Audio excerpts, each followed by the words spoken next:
Perjanjian Lama, kitab Yeremia pasal yang ke-20 ayatnya yang ke-9. Yeremia 20 ayatnya yang ke-9. Sudah ditemukan? Saya bacakan firman Tuhan. Demikianlah firman Tuhan. Tetapi apabila aku berpikir, aku tidak mau mengingat dia dan tidak mau mengucapkan firman lagi demi namanya, maka dalam hatiku ada sesuatu yang seperti api yang menyala-nyala, terkurung dalam tulang-tulangku. Aku berlelah-lelah untuk menahannya, tetapi aku tidak sanggup. Puji Tuhan. Haleluya. Saudara, perkataan firman Tuhan malam hari ini yang disampaikan oleh Nabi Yeremia ketika dia menyampaikan kebenaran firman Tuhan pada bangsa Israel, dan dia berbicara tentang kebenaran Tuhan, dan ada yang tidak senang mendengarkan nubuat-nubuat daripada Yeremia, yaitu seorang imam kepala dalam rumah Tuhan yang bernama Pasyur bin Hillel. Nah saudara, karena nubuatnya sangat menyinggung imam tersebut dan perkataannya membuat dia malu. Nah saudara, sehingga suatu waktu Yeremia dihukum, lalu dipasung di satu tempat di depan gerbang bait Allah, dan setiap orang yang masuk ke bait Allah, mereka akan melihat bahwa Yeremia dipasung di depannya, saudara. Dan ini sangat mempermalukan Yeremia. Tapi kemudian besok harinya dia dilepaskan dari saudara. Tapi sungguh sangat memalukan dibuat oleh Pasyur. Saudara, tekanan demi tekanan dia terima sebagai seorang pelayan Tuhan. Tetapi yang kita lihat di sini, saudara, setelah dia dilepaskan pagi harinya, dia juga masih bernubuat tentang Israel, tentang Asyur yang memang tidak benar di hadapan Tuhan. Nah, saudara yang terkasih di dalam Tuhan, kita bisa melihat di sini ketegaran hati seorang Yeremia. Namun sekalipun seperti itu, saudara, dia juga punya kelemahan, punya batas kemampuan. Jadi walau dicaci, dihina, tentu ketika jemaat yang masuk dalam gerbang bait Allah untuk mengejeknya, sangat menyakitkan, saudara. Sehingga dia berkata dalam firman Tuhan ayat ke-9 ini, saudara, tetapi apabila aku berpikir, aku tidak mau mengingat dia di sini adalah Allah, dan tidak mau mengucapkan firman lagi demi namanya, maka dalam hatiku ada sesuatu yang seperti api yang menyala-nyala, terkurung dalam tulang-tulangku. Aku berlelah-lelah untuk menahannya, tapi aku tidak sanggup. Nah saudara, inilah yang membuat Yeremia tetap menyatakan kebenaran, tetap setia melayani Tuhan. Itulah yang pertama yang kita ketahui malam hari ini sebagai seorang hamba Tuhan, seorang pelayan Tuhan, seorang anak Tuhan. Hamba Tuhan tidak sekedar hanya seperti saya dan Ibu Sinta dan Pak Sidabutan, tapi semuanya saudara adalah hamba-hamba Tuhan yang sudah mendengarkan firman Allah, yang sudah mengerti firman Allah. Mereka juga adalah hamba-hamba Tuhan. Nah formalnya seperti kami yang menjadi formal, tapi di mata Tuhan semua kita adalah hamba-hamba Tuhan. Puji Tuhan. Haleluya. Apa yang kita ingat di sini, saudara?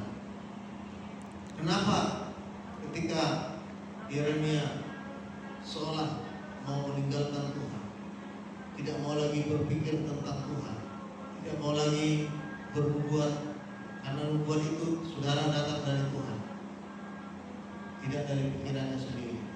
Dia mau menjauh dari Tuhan. Tapi dia berkata di sini, saudaraku, saat dia mau meninggalkan Tuhan, ada sesuatu seperti api yang menyala-nyala di dalam hidupnya, di dalam tubuhnya, lalu terkurung dalam tulang-tulangnya. Dia tahan, dia coba untuk menahan, tetapi dia tidak sanggup. Saudara, saya juga sebagai hamba Tuhan, sampai saat ini saudara, saya bisa bertahan sebagai hamba Tuhan untuk melayani Tuhan, sekalipun dalam hidup saya, saudara, banyak kali cobaan, banyak rintangan dalam hidup saya, baik di dalam keluarga dimanapun. Tetap saya melihat bahwa saya selalu diproses oleh Tuhan. Bukan semakin enak, bukan semakin mulus, baik pekerjaan apapun yang saya lakukan, saudara. Bukan yang berjalan begitu mulus, tapi selalu banyak kesukaran, banyak tantangan, saudara. Tapi ketika saya berpikir, bagaimana saya seorang hamba Tuhan seperti ini? Kenapa seperti ini Tuhan? Ada yang menahan dalam hidup saya, sama seperti Yeremia ini, saudara. Ketika saya semakin jauh dari Tuhan, ketika saya kurang dalam jadwal doa, saudara, saya merasa, saudara, ada sesuatu yang seperti api yang menyala membakar hidup saya. Saya harus tetap semangat. Karena apa itu, saudara? Karena ada firman Allah di dalam hidup saya, di dalam hidup Yeremia. Itulah yang membakar semangatnya kembali, saudara.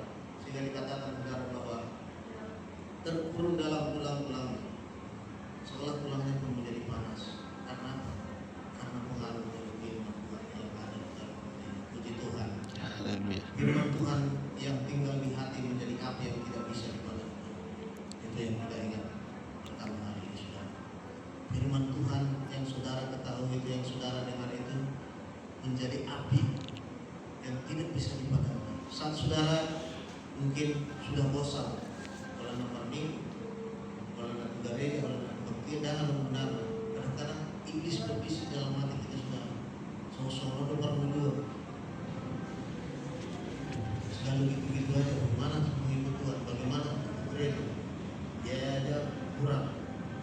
Saudara, saat-saat seperti itu, kalau saudara ketika mendengarkan firman Tuhan, baik di rumah Tuhan maupun dimanapun saudara mendengarkan firman Tuhan, kalau saudara mendengar firman Tuhan dan hanya lewat telinga lalu keluar telinga kiri saudaraku, maka ketika ada cobaan dalam hidupmu, ada masalah, maka engkau akan gampang putus asa. Karena firman Allah tidak pernah tinggal di dalam hati. Tapi ketika firman Allah masuk telinga kanan lalu masuk ke dalam hati saudara, menetap di dalam buah hatimu, saudara, maka itu akan menjadi bara yang sangat besar, api yang menyala-nyala. Nah, ketika kita merasakan penderitaan, merasakan kesulitan, baik ekonomi maupun apapun dalam keluarga kita, saudara, inilah yang menahan saudara seperti Yeremia tadi. Terasa sampai ke tulang-tulangnya, saudara. Firman itu membakar hidup saudara.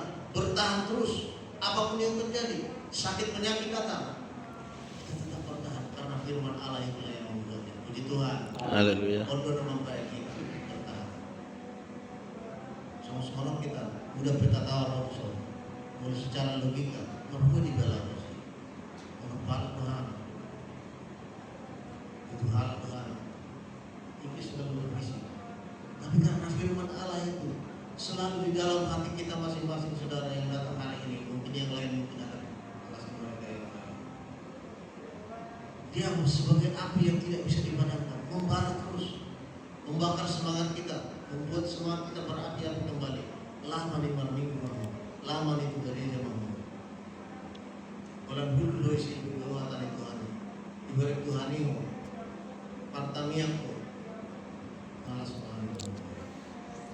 Saudara yang dikasih dalam Tuhan, itu perlunya Bapak yang dikasih oleh Tuhan. Ketika kita mendengarkan firman Tuhan seperti di rumah Tuhan seperti ini, janganlah hanya berhenti di sini. Buka firman Tuhan, baca kembali saudara berulang-ulang, seperti bangsa Israel yang menyatakan kepada keturunannya, membaca firman Tuhan berulang-ulang. Buka firman Tuhan, jangan menjadi pajak. Karena ketika sudah tinggal, enak saudara. Ketika sudah tinggal dalam hati kita firman Allah itu, terasa enak jiwa kita. Sekalipun pikiran kita kalut, ada masalah dalam keluarga kita, saudara, siapakah yang dapat menolong kita lepas dari masalah kita, keluar dari masalah kita?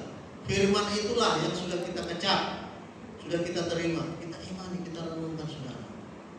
Dia akan hidup. Firman Allah itu bukan mati. Ketika ketika kita mengingat firman Allah saudara, dia hidup kembali dengan kasih dari Tuhan. Itulah yang membuat kita semangat kembali dan kita tetap percaya sekarang. Puji Tuhan. Kalau yang kedua saudaraku, bahwa kesetiaan tidak ditentukan oleh kenyamanan tetapi oleh panggilan Allah. Maksudnya apa? Kesetiaan kita saudaraku bukan karena sesuatu, tapi oleh karena panggilan Allah sendiri.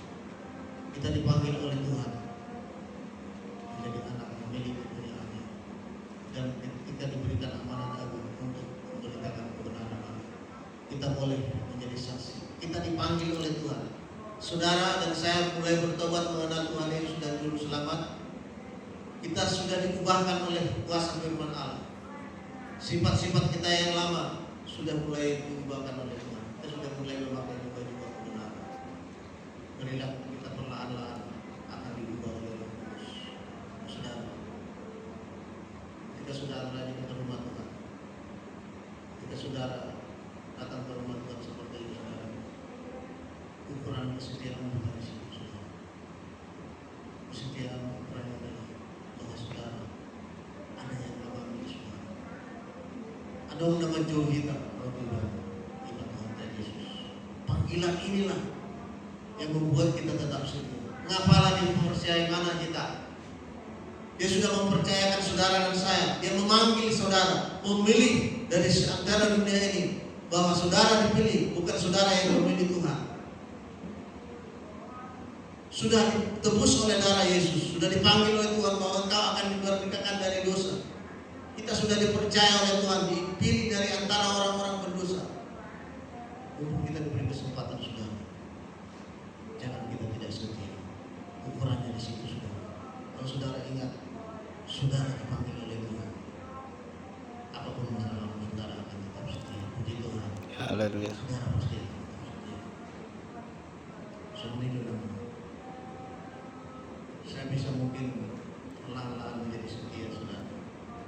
Karena saya tahu ditebus oleh Tuhan dari dosa saya sebelum saya mengenal Tuhan secara benar, apa yang dikasih oleh Tuhan. Saya masuk dalam lumpur dosa yang berat, hampir-hampir terbenam. Tetapi karena Tuhan memilih saya dari lumpur itu saudara, mengangkat saya berada di Pulau Batam ini saudara. Disinilah saya mengenal Tuhan. Kalau saya mungkin tidak ke Pulau Batam ini, saya mungkin tidak kenal Tuhan. Tapi saya dipilih oleh Tuhan di Pulau Batam ini saudara. Saya mengingat semua kebaikan Tuhan itu, panggilan Tuhan itu saudara. Maka ketika saya mulai lari dari Tuhan, mulai tidak setia kepada Tuhan, disitulah saya teringat bahwa Tuhan yang memanggil saya. Saudara, saudara datang ke rumah Tuhan, saudara datang menjadi anak Tuhan. Sadari apa yang dikasih oleh Tuhan. Saat kapan engkau mulai setia? Saat kapan saudara mulai benar-benar mengikuti Yesus? Saudara menyadari, saudara dipanggil oleh Tuhan. Ingatlah ketika engkau mulai tidak setia, ketika engkau mulai malas, sudah mulai jenuh untuk datang berdoa, untuk datang ke kebaktian-kebaktian saudara. Ingatlah kapan engkau dipanggil Tuhan, kapan engkau diselamatkan dari maut, kapan engkau menjadi anak Tuhan dan mulai datang kepada Tuhan. Maka saudara akan sulit untuk tidak setia. Begitulah jadinya saudara. Jadi utus oleh Tuhan, Allah Abraham dan Ishak untuk menjadi alat bagi Tuhan untuk memberitakan firman Allah. Itu juga yang kedua yang membuat Yeremia tetap setia sampai dia mati. Saudara, malam hari ini, jika kita mengikut Tuhan, bukan karena kita sedang nyaman, tapi karena kita tahu siapa yang memanggil kita. Jangan kita datang kepada Tuhan karena kita sedang enak-enak, tapi harus kita tahu namun biju Tuhan kita. Bukan saudara harus menjadi hamba Tuhan seperti saya tidak. Saudara sudah dipilih, ditebus oleh darahnya, tapi saudara sudah dipanggil oleh Tuhan. Malam hari ini Bapak yang dikasih oleh Tuhan, mari kita renungkan hidup kita bahwa kita bisa tetap setia karena firman Tuhan tinggal di hati kita, itulah yang merubah hati kita. Puji Tuhan. Haleluya.